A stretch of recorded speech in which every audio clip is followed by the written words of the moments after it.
So the nerd here has found an item.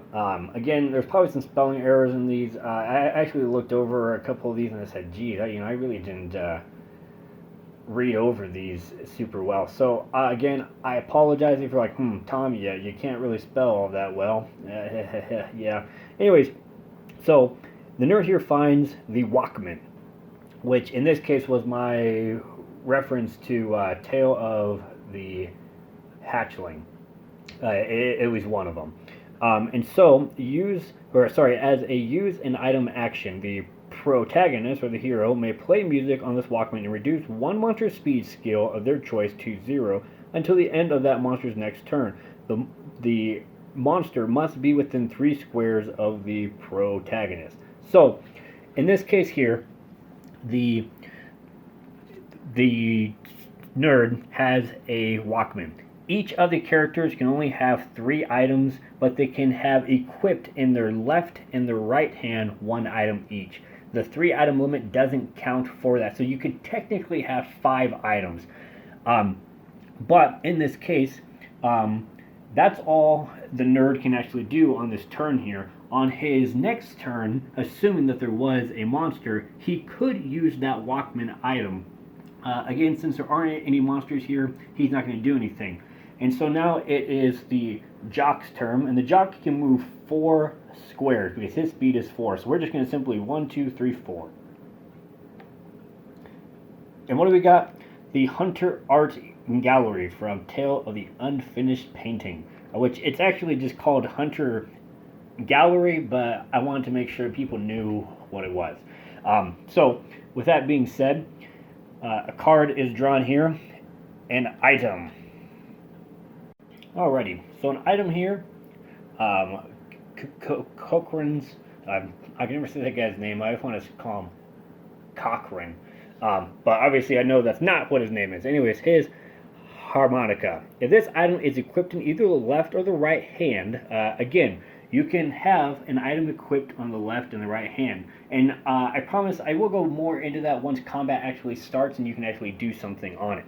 Anyways, this item is equipped in either the left or the right hand and is rolled on the battle die, which we'll explain what the battle die is here in a second. The protagonist may play the harmonica. The protagonist will roll one 6-sided die. On the result of a 6, all monsters within 3 squares of any direction of the protagonist will be dealt 3 damage with their overall hit points and are sent back to the monster location hub. And so, which is that. And so we're going to put this right here. Okay. And so if the storyteller had any of the monsters out, he would normally move here. Since he doesn't, what's going to happen is that the nerd is going to do his turn next. So again, we're going to go ahead. We're just going to 1, 2, 3, 4, 5. And so let's see what we get. The Country Hotel from Tale of the Captured Souls. Again, we'll go ahead. We'll draw this here and see what it says. So, encounter. This is technically supposed to be it's Tale of the Silent Servant. I think that's what the name is. The name escapes me here. But anyways, a scarecrow guardian comes your way and swears to protect you. The protagonist who initiated this encounter may use the scarecrow to help them fight monsters and attack after the protagonist. The scarecrow can be used in 3 fights and it has a strength of 4.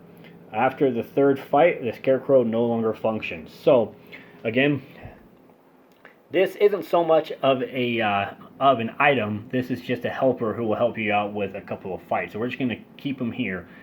In this case, the jock is actually going to equip the harmonica. And so since he is using or equipping an item, that's the end of his turn. So we're back up to the storyteller. Unfortunately, until a monster comes, which that's kind of the luck of the game. Sometimes there might be a bunch of monsters, sometimes there might be very few. And so far, we haven't found any yet. And so he's not going to be able to do anything. So the the nerd here is going to do his turn next. Similar to anything else, 1, 2, 3, 4. He doesn't have to move the entirety of the numbers. And what does he find? Shandu's wagon. And so, like anything else, he draws a card here. Okay, here we go. So draw one monster card from the monster deck and place the token of the monster, and place its token on the monster hub location. The monster acts on the storyteller's turn. Um, and so, the storyteller, oops, that's not what we want. We want that in the discard pile. He draws from the monster deck. Who do we get? The Renegade Virus. One thing I should mention here is the stats of these creatures. They're more so based off of what I personally thought. Like, there are some Are You Afraid of the Dark monsters and creatures that I'm just like, this guy really isn't all that scary. But like, I read on like the like Facebook posts, people are like, oh yeah, this guy's real scary. I'm like, all right, sure, I'll throw you a bone here. So, anyways, the Renegade Virus.